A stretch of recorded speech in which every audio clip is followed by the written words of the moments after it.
Bonjour à chacun.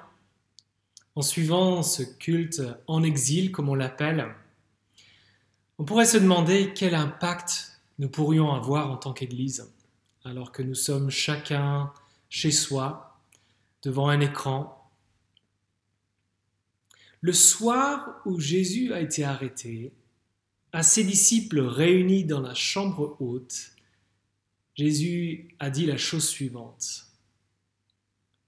Ce n'est pas vous qui m'avez choisi, mais moi je vous ai choisi et je vous ai établi afin que vous alliez, que vous portiez du fruit et que votre fruit demeure. À une douzaine d'hommes craintifs et tristes, Jésus affirme qu'il les a choisis pour les envoyer et être ses témoins pour porter du fruit. Un fruit qui demeure. Et quelques 2000 ans plus tard, nous sommes là pour témoigner qu'un fruit a bien été porté. Je vous invite à chanter Jésus, espoir des nations. C'est bien lui, celui qui envoie, celui qui est au cœur du message. C'est lui, l'espoir des nations. Je vous invite à chanter.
Je vous invite maintenant à la prière.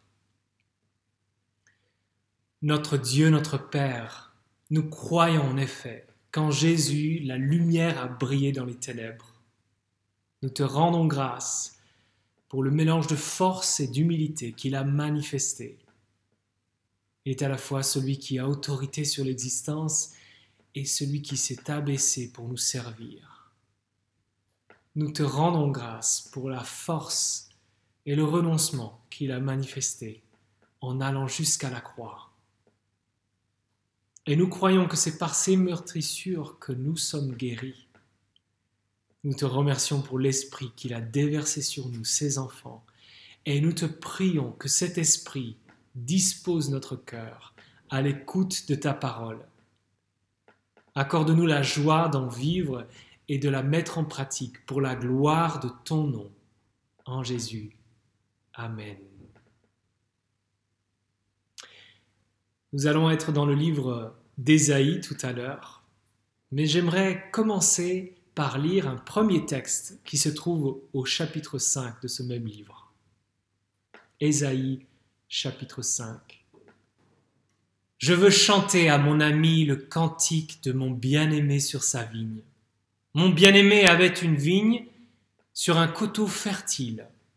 Il a remué son sol, enlevé les pierres, y a mis des plants de premier choix. Il a construit une tour au milieu d'elle et y a installé aussi un pressoir. Puis il a espéré qu'elle produirait de bons raisins, mais elle en a produit de mauvais. Et maintenant, habitants de Jérusalem et de Juda, je vous en prie, soyez juges entre ma vigne et moi. Qui avait-il encore à faire à ma vigne que je n'ai pas fait pour elle ? Pourquoi, quand j'ai espéré qu'elle produirait de bons raisins, en a-t-elle produit de mauvais ? Je vais vous faire savoir maintenant ce que je vais faire à ma vigne. J'arracherai sa haie pour qu'elle soit dévorée. J'abattrai sa clôture pour qu'elle soit piétinée. Je ferai d'elle un endroit saccagé. Elle ne sera plus taillée ni cultivée. Les ronces et les buissons épineux y pousseront, et je donnerai mes ordres aux nuages afin qu'ils ne laissent plus tomber la pluie sur elle. Oui, la vigne de l'Éternel, le maître de l'univers, c'est la communauté d'Israël. Et Juda, c'est le plan qui faisait son plaisir. Il avait espéré la droiture, et voici de l'injustice.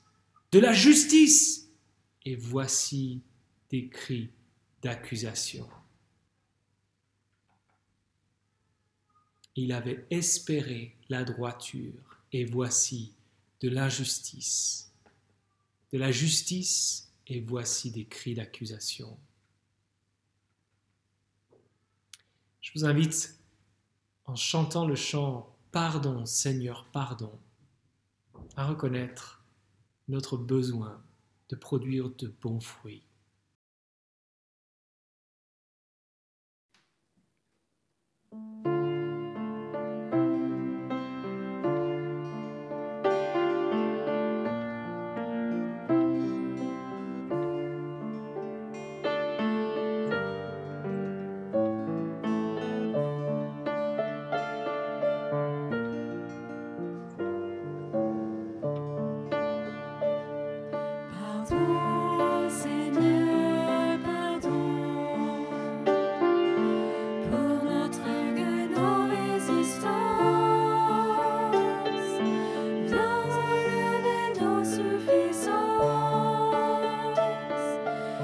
Chasser notre arrogance.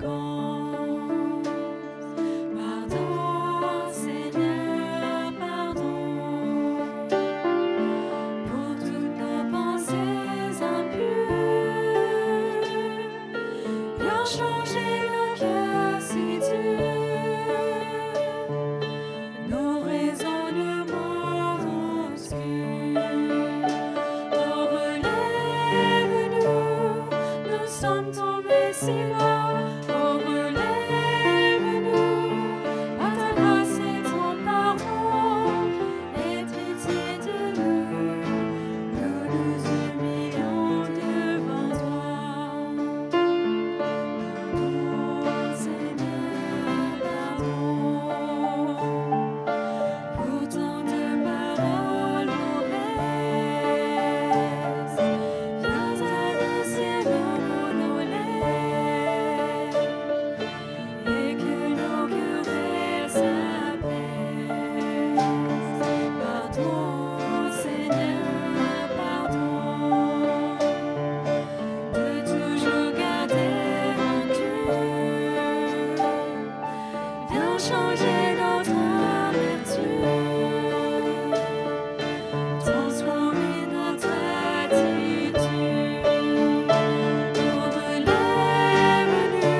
Quelques annonces sur la vie de notre Église.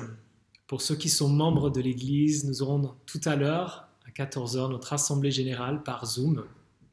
Vous avez reçu des informations à ce sujet, soit par mail ou par courrier.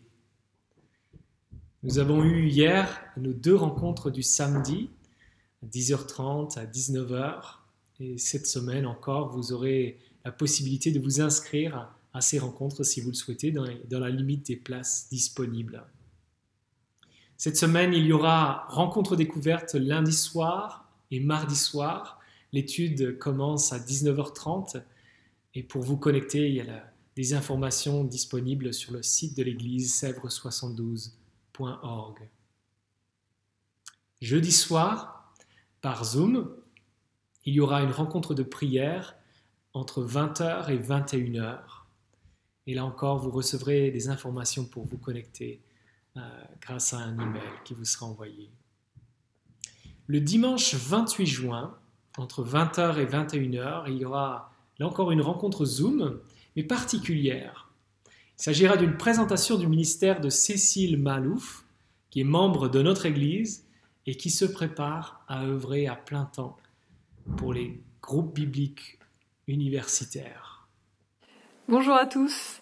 Alors comme vous le savez peut-être, à partir de septembre prochain, je serai coordinatrice régionale au GBU, au groupe biblique universitaire. Donc en fait, je serai engagée à temps plein auprès de l'association des GBU pour former, accompagner les étudiants parisiens dans la découverte et l'étude de la Bible.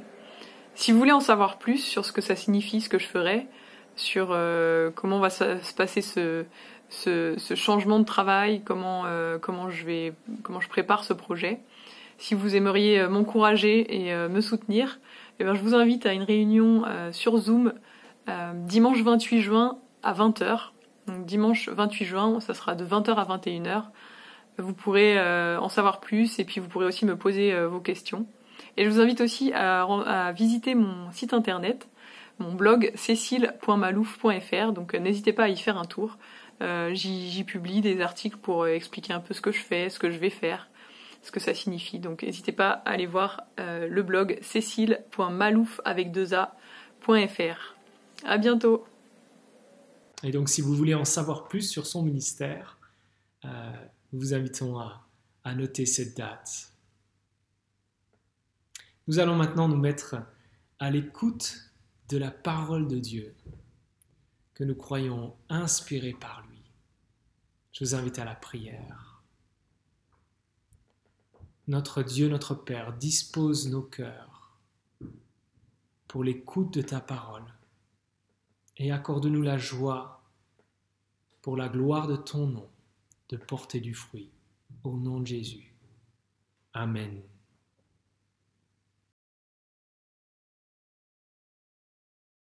Ésaïe 27.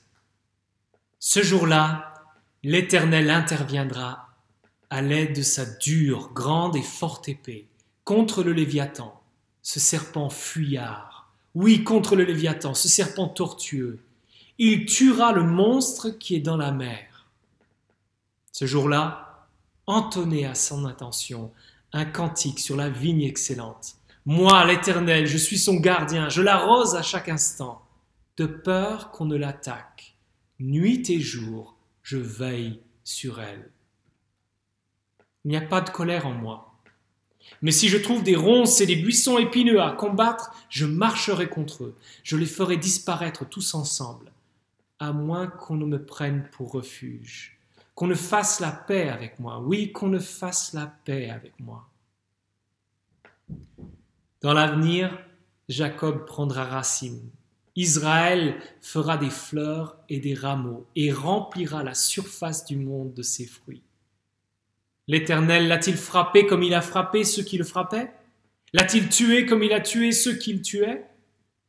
C'est avec mesure que tu l'as sanctionné de l'exil. L'Éternel l'a emporté par son souffle impétueux, un jour où soufflait le vent de l'Est. C'est ainsi que la faute de Jacob a été expiée. Et voici le fruit du pardon de son péché. quand il rend toutes les pierres des autels pareilles à des pierres de chaux, transformées en poussière. Les poteaux sacrés et les piliers consacrés au soleil ne se relèvent plus. En effet, la ville fortifiée est solitaire. C'est une maison délaissée, abandonnée comme le désert. Le veau vient y brouter. Il s'y couche et mange les branches.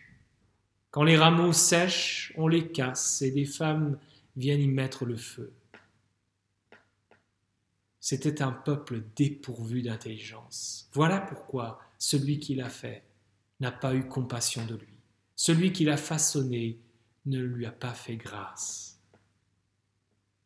Il arrivera ce jour-là que l'Éternel procédera à un battage depuis le cours de l'Euphrate jusqu'au torrent d'Égypte.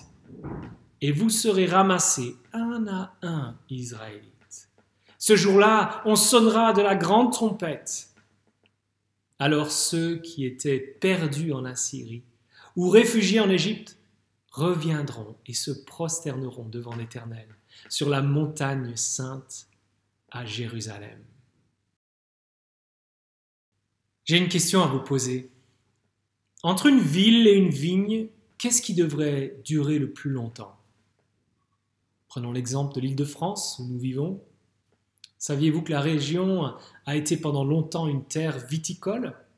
À la fin du XVIIIe siècle, c'était même le plus grand vignoble français, avec 45 000 hectares cultivés.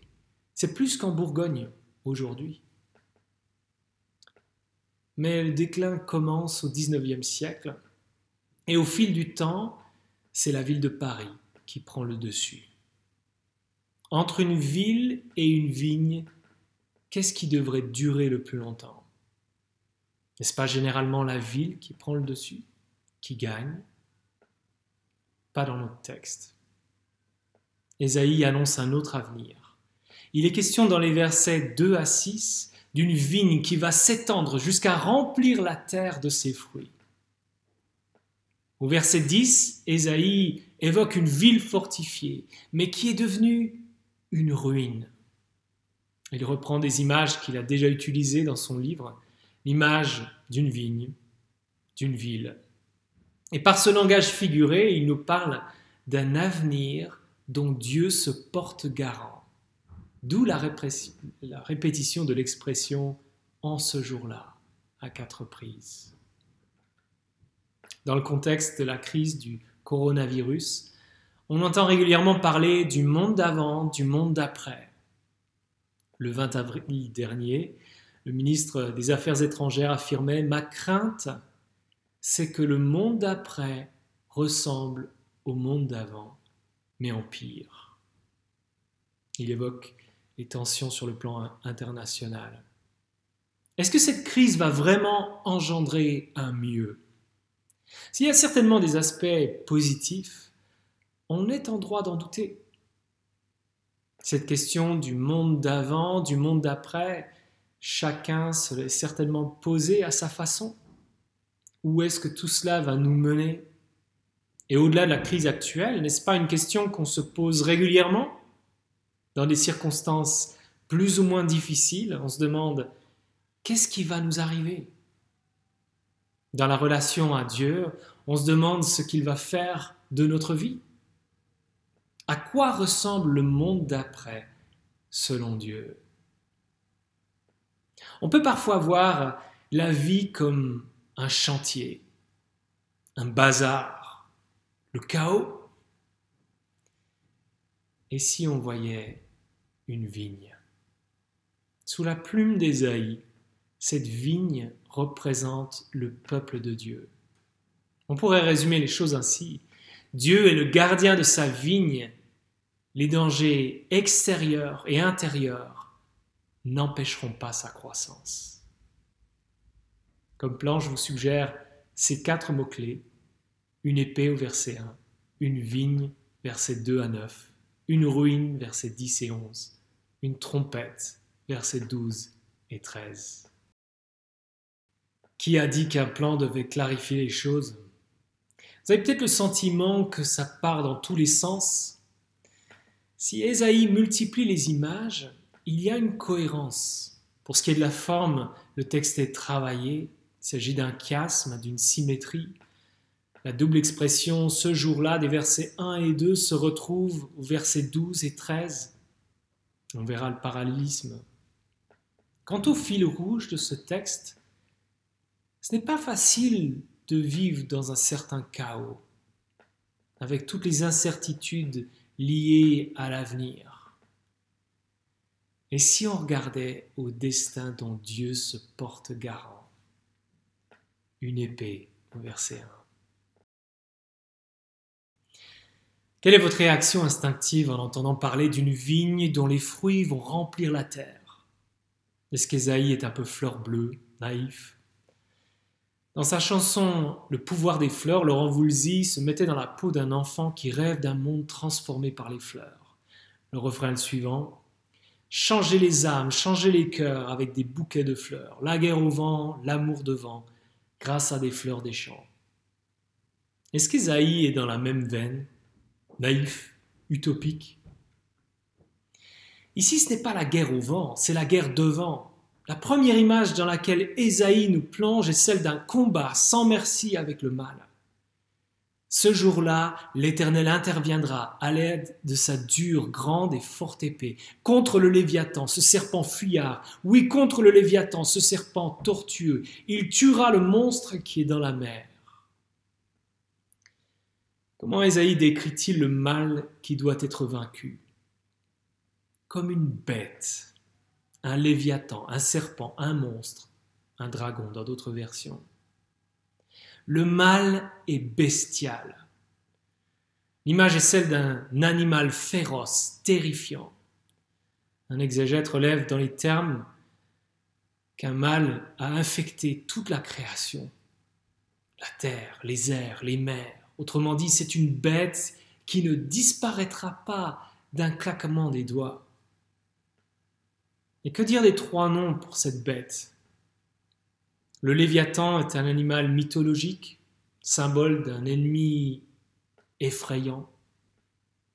Le serpent rappelle le serpent mentionné tout au début de la Bible pour représenter Satan, Genèse 3. Le monstre ou dragon sera lui mentionné tout à la fin de la Bible, où ce texte est cité, Apocalypse 20. Dieu nous parle ici d'un ennemi bestial, féroce, qui traverse l'histoire, un ennemi invisible et pourtant bien réel. Dans sa lettre aux Éphésiens, l'apôtre Paul utilisera d'autres termes pour décrire ce mal, Éphésiens 6. En effet, ce n'est pas contre l'homme que nous avons à lutter, mais contre les puissances, contre les autorités, contre les souverains de ce monde de ténèbres, contre les esprits du mal dans les lieux célestes.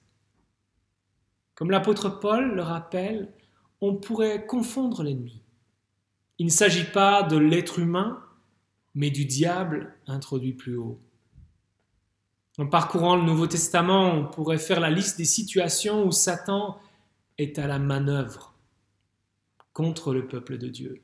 Il est à la manœuvre quand une fausse doctrine est enseignée, 2 Corinthiens 11. Quand les enfants de Dieu sont menacés, 1 Pierre 5. Quand des frères et sœurs refusent de se pardonner, 2 Corinthiens 2. Quand le témoignage est discrédité, 1 Timothée 3. Quand un croyant endurcit son cœur, 2 Timothée 2. Quand une colère demeure, Éphésiens 4. À chaque fois, il est à la manœuvre. En observant ces situations, on pourrait être inquiet pour l'avenir du peuple de Dieu.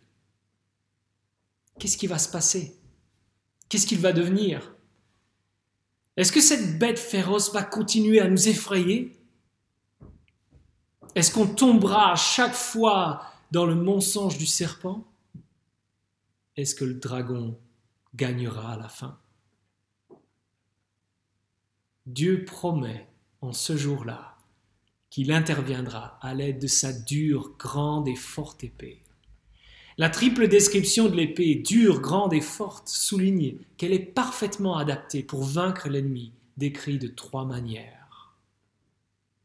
Si le serpent a tout gâché dans le jardin, si le Léviathan a de quoi effrayer Job et d'autres, Si le dragon fait rage aujourd'hui encore, Dieu annonce une victoire définitive sur ce mal par son épée dure, grande et forte. Les traces de ce combat se retrouvent dans la description de la venue de Jésus dans le Nouveau Testament. Jésus est venu détruire les œuvres du diable. Il est venu lier l'homme fort. Il est venu désarmer les dominations. Et un jour, selon l'Apocalypse 20, verset 10, ce mal sera mis hors d'état de nuire. La victoire sera définitive. Une fois qu'on a dit cela, les dangers pour cette vigne ne sont pas seulement extérieurs, ils sont aussi intérieurs. Une vigne dans les versets 2 à 9. Vous avez entendu la lecture d'Ésaïe 5 tout à l'heure. Là déjà un chant avait été composé. Là déjà il concernait une vigne qui représente le peuple de Dieu. Mais ce chant-là était moins agréable à entendre. En Ésaïe 5, si Dieu est décrit comme le propriétaire de la vigne, le cultivateur, l'accent est mis sur sa déception. Pensez à des courses que vous auriez dû faire à la hâte. Dans un supermarché, juste avant la fermeture, vous avez rapidement pris des barquettes de fruits, mais arrivé à la maison, vous réalisez qu'ils ne sont pas bons. Non seulement ils n'ont pas de goût, mais ils sont en train de pourrir. Dans la position d'un client, c'est déjà décevant. Mais la déception est encore plus grande dans la position d'un cultivateur. Il a investi, il a cultivé, il a tout fait pour produire de bons fruits. Mais le fruit est mauvais, immangeable. La vigne ne vaut rien. Il n'y a plus qu'à l'abandonner. Selon l'image d'Ésaïe 5, Dieu a racheté ce peuple qui était esclave en Égypte. Il a fait alliance avec lui au Sinaï. Il l'a placé dans le pays promis où coule le lait et le miel. Et quelle est l'attitude du peuple ? Il est gangréné par l'injustice, l'orgueil et l'idolâtrie. Il s'est trouvé des idoles pour remplacer Dieu. Naturellement, comme Dieu l'avait annoncé, il l'abandonne à ses désirs, à son sort. 22 chapitres plus tard, on entend un nouveau chant au sujet d'une vigne. Mais cette fois-ci, le chant est plaisant à entendre. La vigne est excellente. Dieu se présente comme un gardien qui en prend soin 24 heures sur 24. Le verset 4 précise qu'il n'y a plus de colère contre sa vigne, comme c'était le cas au chapitre 5. Sa compassion et son amour sont tels qu'il suffit à des ronces et des buissons de s'avancer et il s'en débarrassera. Si c'est vrai qu'il s'est retiré un temps, il annonce qu'il sera là pour rester. Il est le gardien de sa vigne. Fait intéressant, sa compassion s'étend même aux ennemis de son peuple. Verset 5, « Si les ronces ou les buissons trouvent refuge en Dieu, il leur promet de goûter à la même paix. » N'est-ce pas magnifique à entendre ? Sa compassion s'étend même à ceux qui s'en prennent à son peuple, à condition qu'ils y renoncent et trouvent refuge en lui. Ça fait penser à Saul de Tarse, n'est-ce pas ? Des siècles plus tard. Il persécute les chrétiens, le peuple de Dieu, mais sur la route de Damas, il est stoppé et s'entend dire « Saul, Saul, pourquoi me persécutes-tu ? Il te serait dur de te rebeller contre les aiguillons. » Malgré tout le mal qu'il a fait aux chrétiens, il va expérimenter la compassion de Dieu, sa paix. Aujourd'hui encore, cette compassion s'étend à tous ceux qui ont rejeté Dieu, qui ont haï ses enfants. Dieu se présente comme un refuge, à la seule condition de reconnaître qu'on s'est trompé et de placer sa confiance en lui. L'alternative, c'est de se retrouver contre lui. Il n'y a que deux alternatives. Rencontrer Dieu comme un refuge ou comme un juge. Tout à l'heure, je mentionnais la chanson de Laurent Voulzy. Dans cette chanson, il est question d'Éden. L'Éden, le jardin, c'était pour demain, mais demain, c'est pareil. Il évoque le jardin d'Éden qu'on voudrait retrouver, mais qu'on ne retrouve pas. Dans les premières pages de la Bible, l'être humain est présenté comme un gérant de la création. Il est placé dans le jardin d'Éden. Mais son désir de définir le bien et le mal pour lui-même, par lui-même, va provoquer son exclusion du jardin. Il ne remplira pas sa vocation première. De la même façon, les descendants d'Abraham sont plantés comme une vigne dans le pays promis, mais ils ne rempliront pas leur vocation. Ils ne sont pas une bénédiction pour les nations, et ils connaîtront l'exil. Au verset 6, on entend pourtant une promesse. Dans l'avenir, Jacob prendra racine, Israël fera des fleurs et des rameaux et remplira la surface du monde de ses fruits. Si Adam et Ève, le peuple d'Israël, n'ont pas rempli leur vocation, Dieu annonce un jour où son peuple portera du fruit, un fruit qui remplira la terre entière. Où voit-on les premières traces d'un accomplissement? Des siècles plus tard, Jésus reprendra l'image de la vigne et dira à ses disciples, Jean 15, 1, « C'est moi qui suis le vrai cep, et mon Père est le vigneron. » Verset 5, « Vous êtes les sarments. Celui qui demeure en moi et en qui je demeure porte beaucoup de fruits, car sans moi, vous ne pouvez rien faire. » C'est la vocation du peuple de Dieu, rendue possible par Jésus.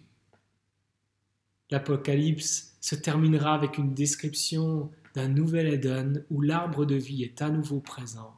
Il produit 12 récoltes, symbole d'abondance.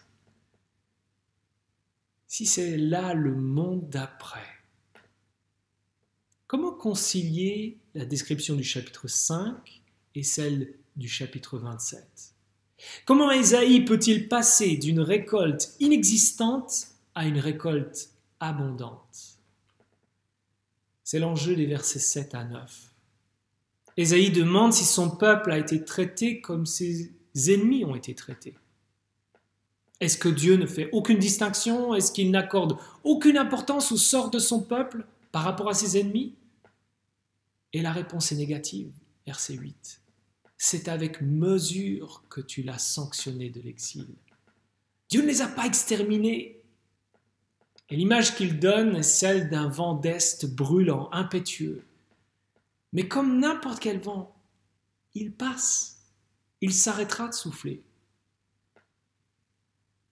Comme le peuple à l'époque d'Ésaïe, on pourrait se demander si Dieu nous livre au désastre.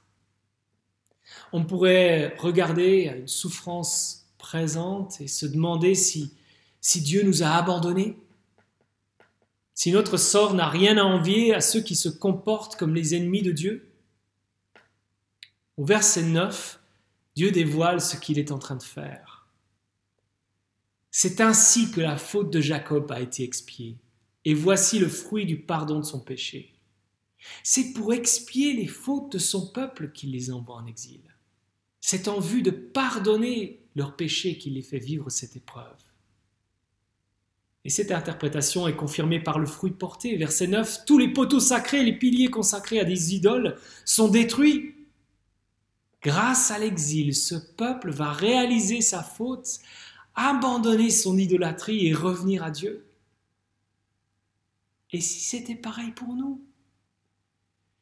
Dans Jean 15, Jésus affirme à ses disciples, « Tout sarment qui est en moi et qui ne porte pas de fruit, il l'enlève. Et tout sarment qui porte du fruit, il le taille afin qu'il porte encore plus de fruits. » Comment porter du fruit? Selon Jésus, il faudra être taillé. En tant que sarment, être taillé n'est certainement pas agréable. Et pourtant, c'est de cette façon que davantage de fruits sera porté. Dans notre vie, tout ce qui est vide de sens, tout ce qui nous détourne du Seigneur, qui constitue un autre appui que Dieu, a besoin d'être taillé. Qu'est-ce que Dieu est en train de faire? Par moments, notre vie pourrait ressembler à un chantier, à un bazar, à un chaos. Et si on voyait la main bienveillante de notre Père, un vigneron, si on voyait le fait d'être taillé non pas comme un mépris de sa part, mais comme un moyen de porter davantage de fruits.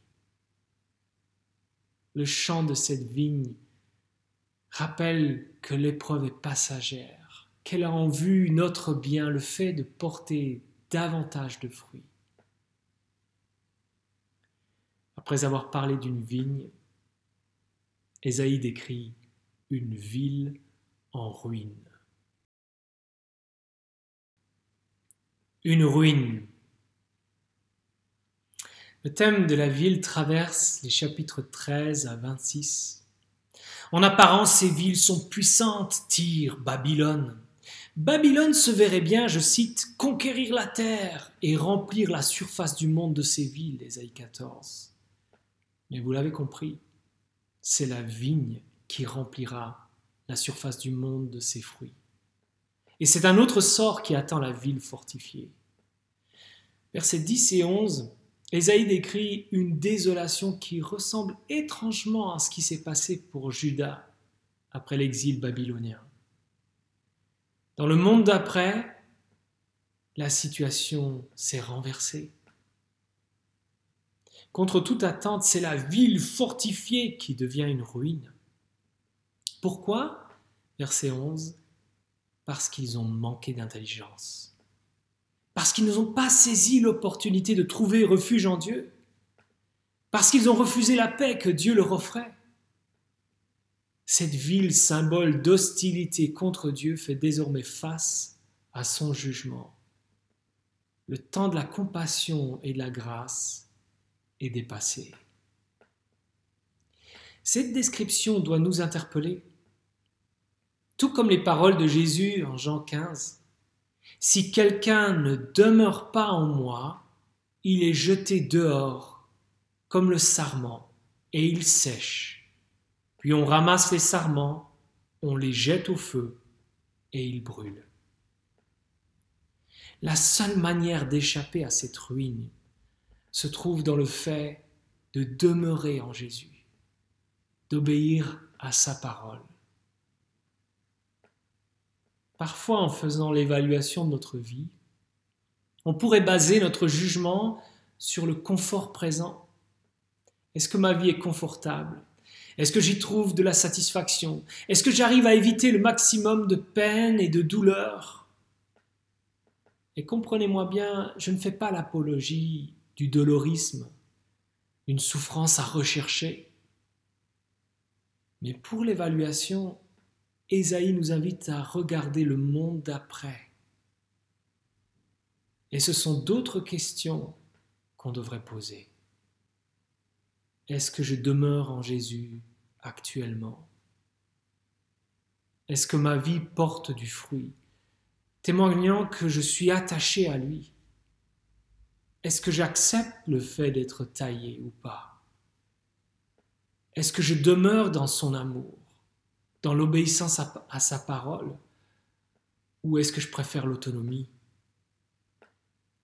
Parce que le véritable enjeu, selon Ésaïe, n'est pas le confort du présent, c'est le fruit porté ce jour-là. Une trompette, versets 12 et 13. On l'a dit au départ, la double mention de ce jour-là, versets 1 et 2, est parallèle aux versets 12 et 13. La symétrie se retrouve dans les thèmes. Le verset 2 parle d'une vigne, le verset 12 parle d'une moisson. Le verset 1 parle d'une grande épée, le verset 13 parle d'une grande trompette. Une moisson et une trompette rappellent l'année du jubilé dans la loi de Moïse. Il s'agissait d'une année où la terre ne devait pas être travaillée, une année où le peuple dépendait de la providence de Dieu. Ils trouvaient dans les champs tout ce dont ils avaient besoin pour vivre sans avoir travaillé la terre. Autrement dit, c'est Dieu qui garantissait la récolte.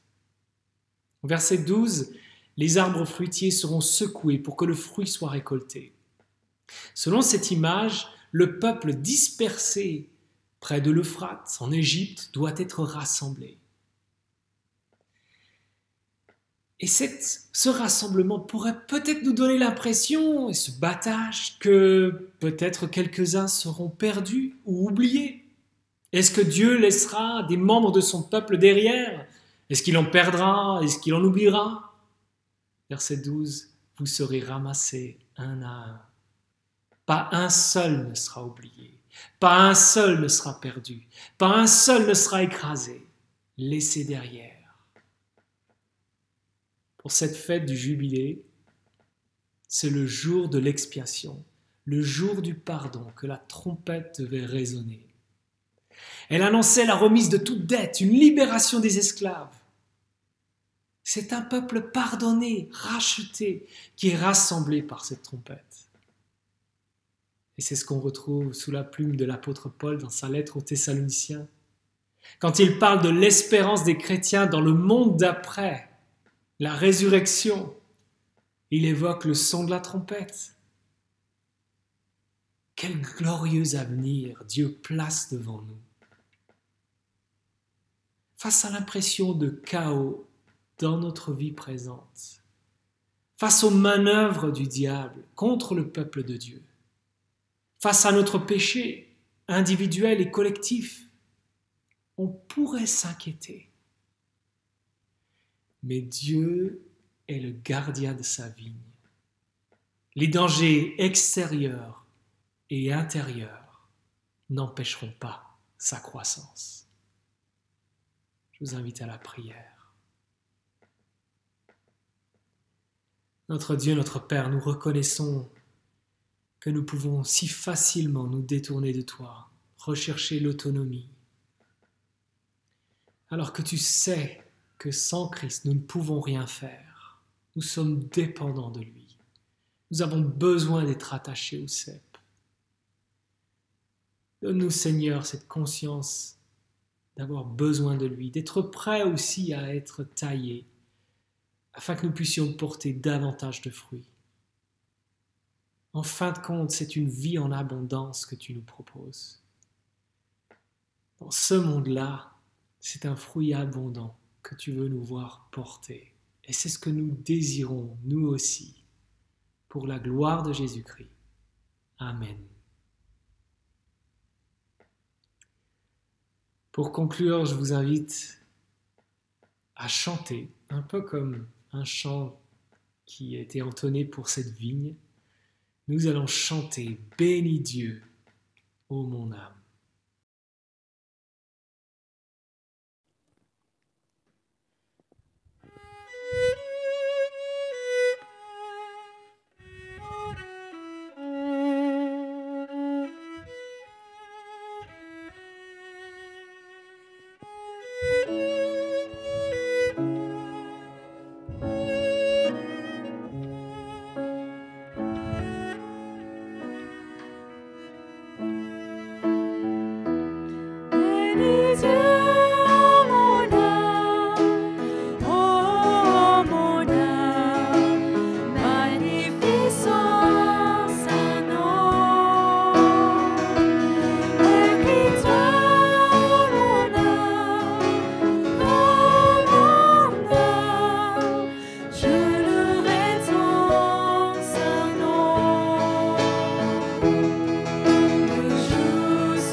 Je vais terminer comme j'ai commencé, en citant les paroles de Jésus en Jean 15, verset 16.